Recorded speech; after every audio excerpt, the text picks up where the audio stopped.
우리를 사랑하시는 하나님 아버지, 오늘 어린이날입니다. 우리의 자녀들이 하나님의 말씀과 성령의 위로 가운데 바르게 성장하게 하시고 이 땅에 희망이 되게 하여 주옵소서. 우리의 자녀들이 건강하고 모범이 되는 우리 부모가 될 수 있도록 인도해 주시옵소서. 가정마다 평강과 기쁨과 화목함이 넘쳐나게 하여 주옵소서. 우리 주 예수 그리스도의 이름으로 기도하옵나이다. 아멘.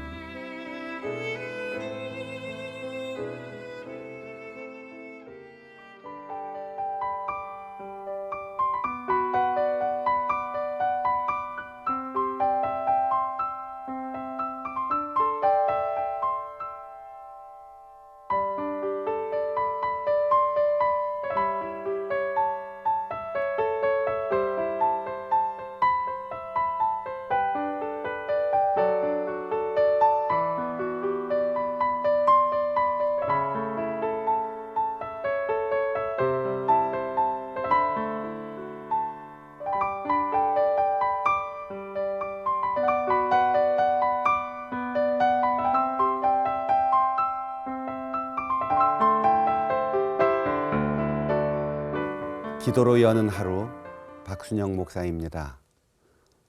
오늘은 5월 5일 어린이날입니다. 소파 방정환 선생께서 우리나라 말에 노인을 늙은이라고 부르고 청년을 젊은이라고 부르는데 소년을 부르는 우리말이 없어서 안타까운 마음으로 생각하고 또 생각해서 어린이라는 말을 처음으로 만들어 쓰게 되었습니다. 그만큼 어린아이들이 인격적으로 대우를 받지 못하고 소중히 여김을 받지 못하던 그런 세월이 우리에게 있었던 것이지요. 어린이날을 맞으면서 사무엘이라고 하는 위대한 선지자를 길러낸 엘가나와 한나 부부의 모습을 통하여 우리가 자녀를 위하여 어떻게 해야 하고 어떤 부모로 살아야 하고 어떻게 우리의 아이들을 가르쳐야 할 것인가 교훈을 얻으려고 합니다. 엘가나와 한나는 나이가 오래되도록 아들을 낳지 못했습니다. 고대 사회에서 아들을 낳지 못한다는 것은 여인으로서는 치명적인 약점이 될 수 있고 또 하나님이 주신 기업을 이어가지 못하는 세대 단절이라는 절망적인 상황이 온다는 의미입니다. 한나는 정말로 간절히 하나님 앞에 매달려 기도하였습니다. 하나님, 나로 하여금 아이를 갖게 하시고 아이를 낳을 수 있는 은혜를 주시옵소서. 마침내 하나님께서는 그 기도를 들으시고 이 가정에 귀한 아기를 주셨습니다. 하나님께 드리고 이웃과 나눌 수 있음은 감사할 때 가능한 것인데 사무엘의 부모는 이 아기가 하나님이 주신 은혜의 선물인 것을 알고 믿었기에 감사하는 마음으로 이 아이의 인생이 가문을 잇고 자기 스스로 성공적인 인생을 살아가는 데서 머물지 않고 나누고 베풀고 하나님의 영광을 위하여 살아가기를 소망하였습니다. 사무엘의 부모는 해마다 하나님께 제사할 때에 소 3마리, 밀가루 1자루, 포도주 1부대 등 많은 제물을 드렸습니다. 드린 제물의 가치나 양이 많은 것은 그만큼 최선을 다하는 감사와 정성의 표현이었기 때문입니다. 자식을 낳지 못해 안타깝게 기도했던 한나는 자기가 낳은 아들을 하나님께서 상급으로 주신 태의 열매임을 믿고 고백하며 마음 깊이 감사했습니다. 우리에게 계산하고 따지고 손익을 물어보는 인색한 마음이 생길 때 먼저 감사가 사라진 것이고 사랑하는 마음이 식어졌기 때문입니다. 사랑하는 대상을 위하여 고마워하는 마음을 가진 사람에게는 아무것도 계산이 되지 않습니다. 당연한 것이라는 생각에는 감사의 마음이 있을 수 없습니다. 결혼했으니까, 어른이 되었으니까, 남편과 아내가 함께 사니까 당연히 아기가 있어야 하는데, 당연히 있어야 할 아이를 낳지 못하는 어려움과 고통 속에서 기도의 응답으로 아이를 얻었을 때 남들은 당연하게 생각하는 그것이 이 부부에게는 감사의 조건이 되었고 은혜의 선물임을 믿는 신앙 고백의 사건이었습니다. 소중히 여기는 마음, 은혜임을 고백하는 깨달음, 거기에서 감사의 마음이 우러 나오는 것입니다. 자녀를 기르는 일이 짜증스럽거나 힘에 겨울 때 그 이유가 무엇인지를 돌아보아야 합니다. 내 생각대로 되지 않거나 감사와 사명을 잊었을 때 자녀를 기르면서도 불평이 생깁니다.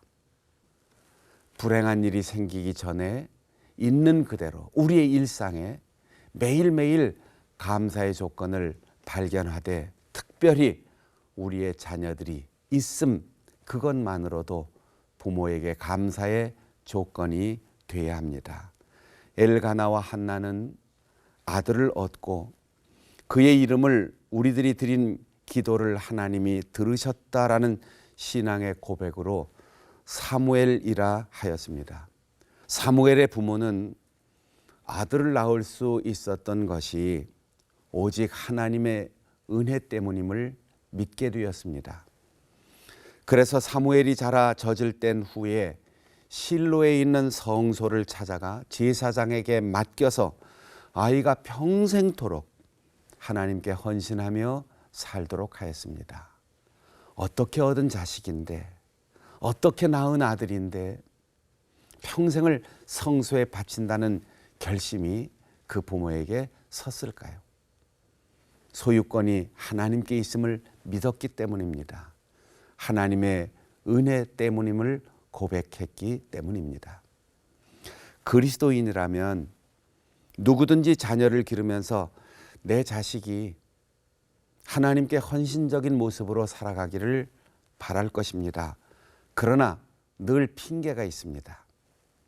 아직은 이만큼만, 여기까지만이라는 핑계입니다. 어리니까, 입시를 앞두고 있으니까, 직장 생활의 초년이니까, 아직도 아기를 길러야 하는 아버지, 어머니, 그 사정을 생각해 주면 이제는 할아버지, 할머니가 된 부모가 자식을 핑계의 사람으로 만들어 가게 되는 겁니다. 자녀들의 삶의 일부만 드려도 된다고 생각합니다.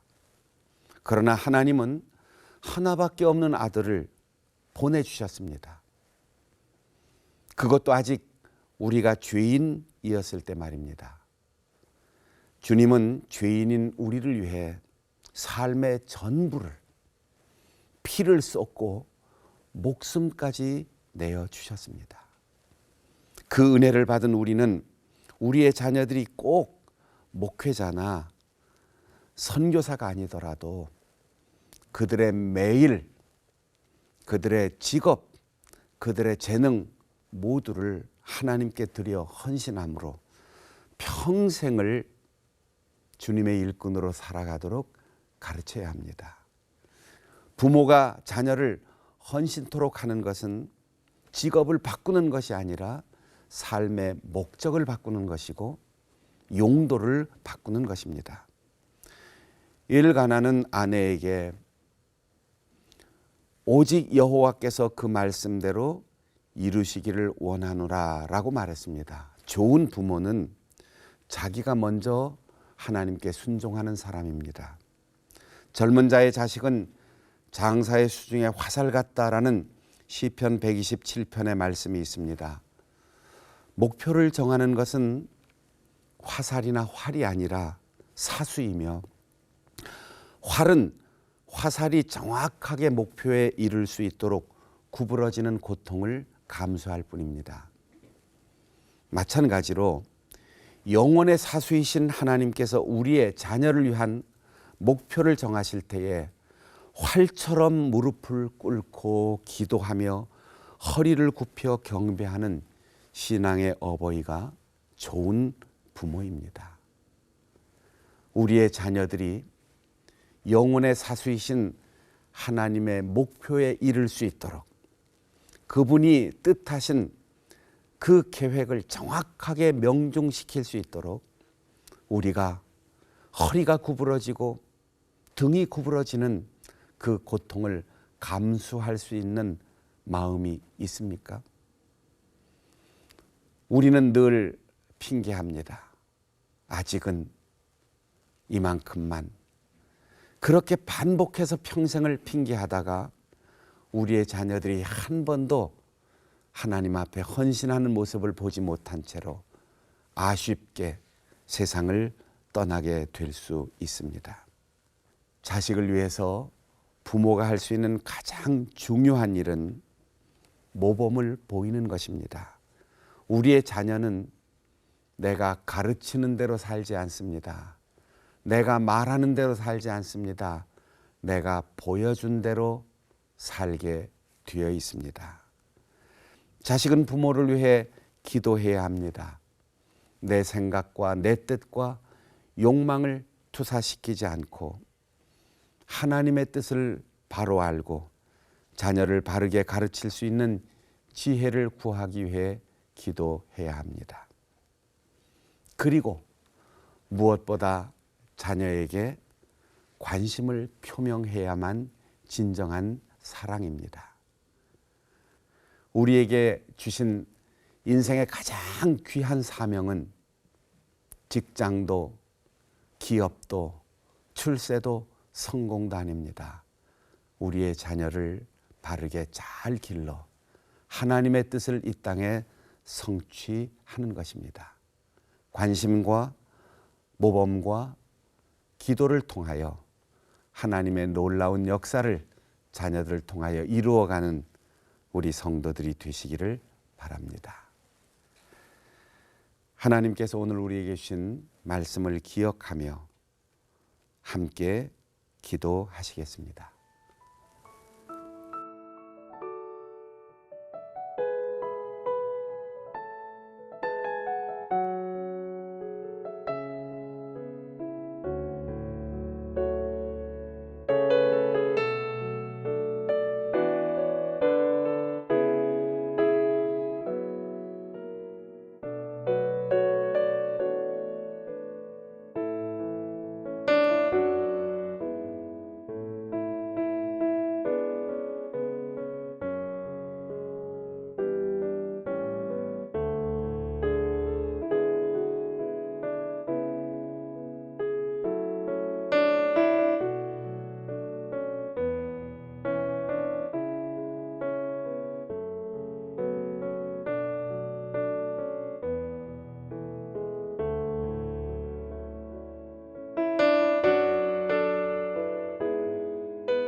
하나님 아버지, 우리로 하여금 하나님께서 주신 자녀임을 고백하게 하시고 자녀들이 있음을 감사하며 기르게 하여 주시옵소서.